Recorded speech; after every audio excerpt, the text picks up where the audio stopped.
Hi guys, this is Mia Kaloka Vlogs. Welcome back to my YouTube channel.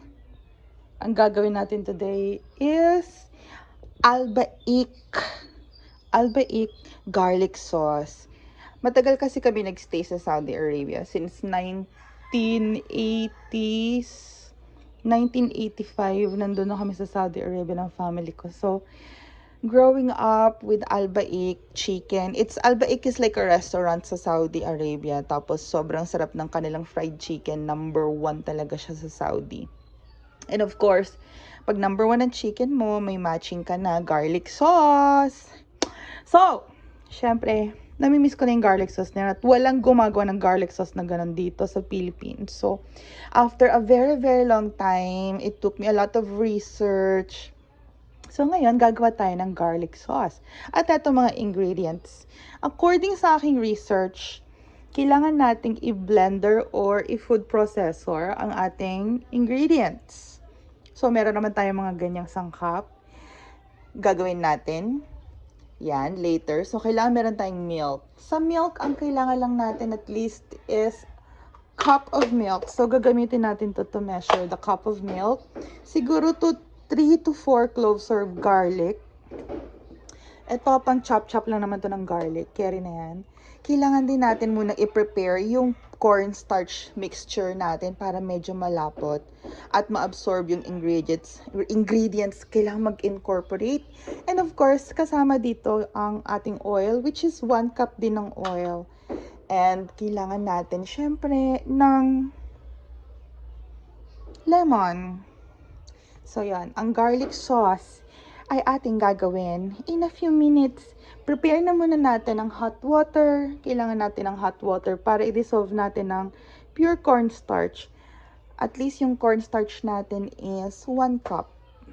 Okay, let's prepare. We need hot water. Ayan.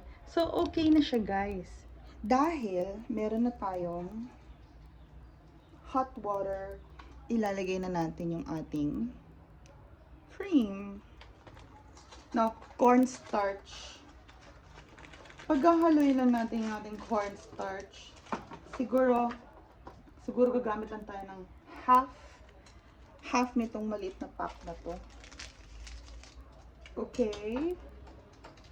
And then mix it. I-mix natin siya.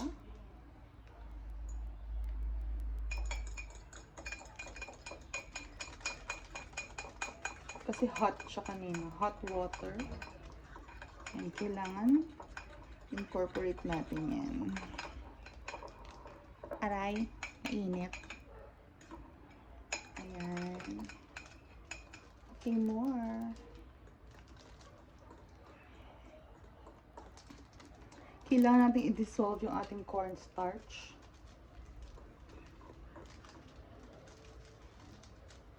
Yan. Okay. So, dahil mainit pa yung water, 1 cup lang naman yung ginamit natin ditong water para sa ating cornstarch. So, medyo mainit pa yan. And, papa-cool down din natin. Kailangan medyo cool, malamig siya. So, at least maybe 5 to 10 minutes pag nag-cool down na siya. Pwede na nating i-blender lahat ng ingredients. So, there's our cornstarch. Okay. Ayan. So, medyo gusto nating i-chop-chop ang ating mga garlic. Lagyan natin ng garlic dyan. And then, let's chop-chop. Pwede nating i-mince ang ating mga garlic.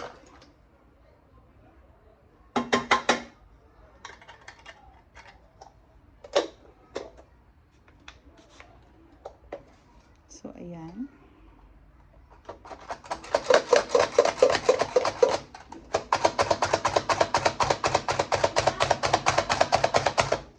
Yan, para mas madaling i-blender ang ating mga garlic.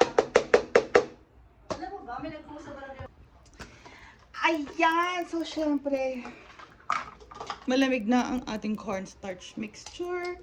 ito na ang magiging base ng ating sauce. Remember, we're making the Saudi Arabian Al Baik garlic sauce. We want this to be as thick as possible. Thick as possible. Parang malagkit. You know?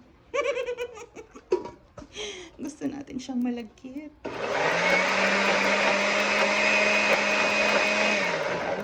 Okay. So guys, i-ready na natin ang ating lemon. Paano ba to? So, i-roll natin ang ating lemon para lumabas lahat ng mga juice. Yun na kailangan natin, juice, diba? So,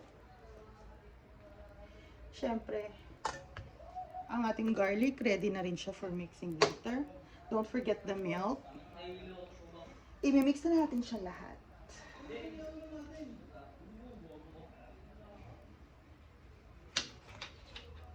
There you go.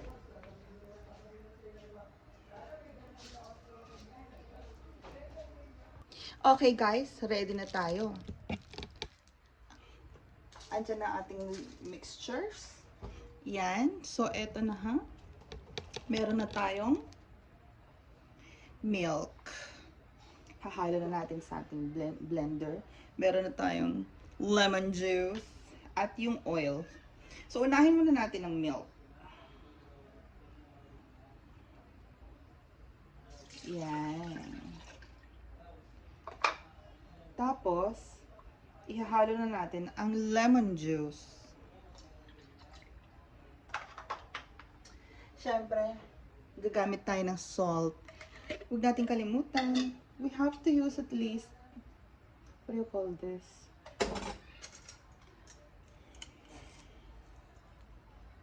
Kailangan natin ng rock salt or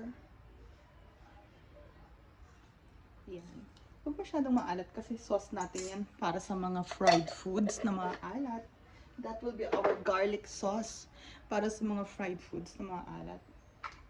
Okay, so since meron ng milk, at syempre ilalagay na natin ang ating garlic na ating na-chop-chop earlier. There you go. So magiging garlicky na ang ating sauce. At syempre, pag kumain tayo nito, maalala na natin ang Saudi Arabia. Actually, sa Jeddah tayo. Jeddah, Saudi Arabia tayo lumaki. So, gusto lang natin maalala kung anong mga pagkain natin sa Jeddah, Saudi Arabia. Blend na tayo.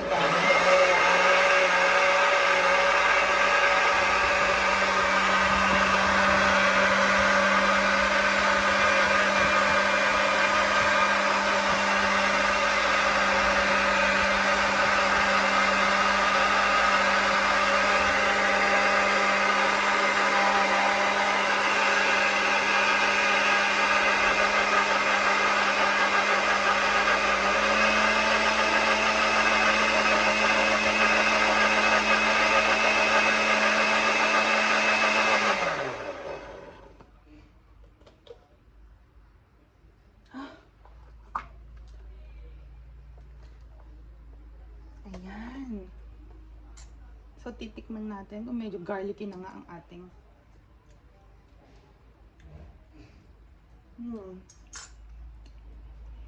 kuhang-kuha na natin, guys.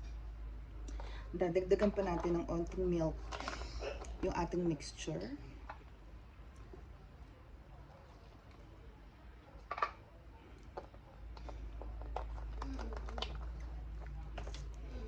Kung nakukuha na ako na yung lasa, I'm so excited. Yan guys, dagdagan natin ng onting milk. Andiyan na yung asim. Ngayon, habang biniblender natin, kailangan dinadagdag na natin. Maasim-asim siya ha, kasi sauce talaga to. So yung ating ano dyan. Gusto nating thick ang ating sauce. Yan.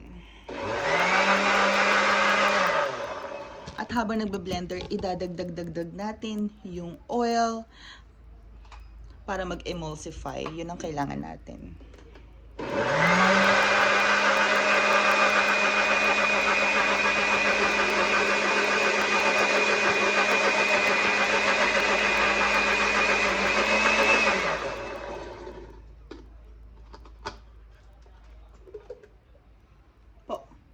paunti-unti lang natin ilalagay ang oil.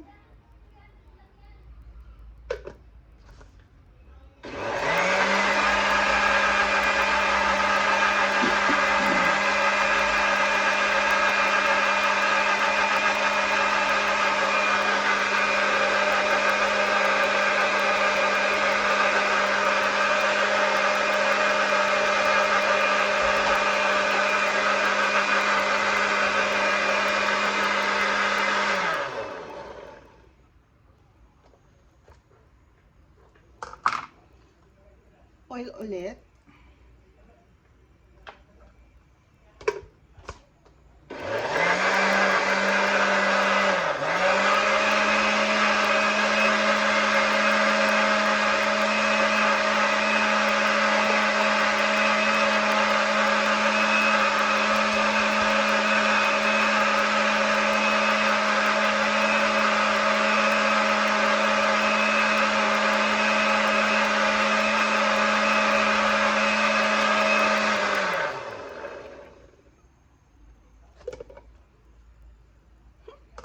One more garlic. Lagyan pa natin ng onting salt.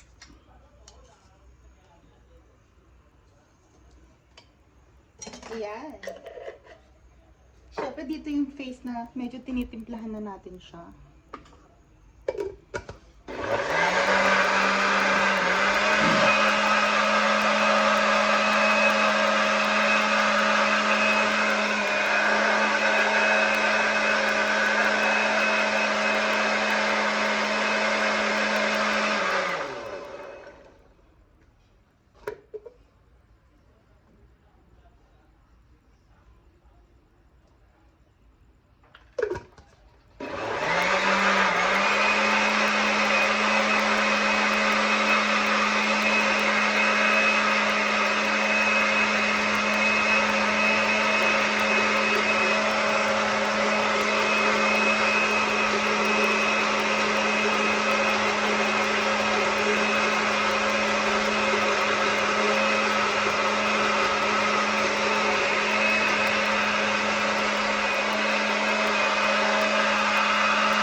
Ayan guys, ito na po ang ating thick sauce. Siyempre, pwede siya sa mga lahat ng fried and crispy na mga foods. Ayan, fried chicken, french fries. Napakasarap po ng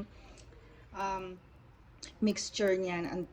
At syempre, sa mga hindi pa masyado nakakatikim nito, ginagamit din ito sa mga kebab. Ayan. So, ang lasang ito medyo close to sa mga sauce na mga shawarma at saka mga kebab. So, ayan na guys. Enjoy! And, tikman na lang natin. My God. Ang sarap. Creamy. At sobrang naalala ko talaga ang Saudi rito. Ayan na guys. Ingat na lang kayo. Thank you so much for watching. Bye-bye! And don't forget to please like and share and subscribe to my YouTube channel, Mia Kaloka. Bye-bye!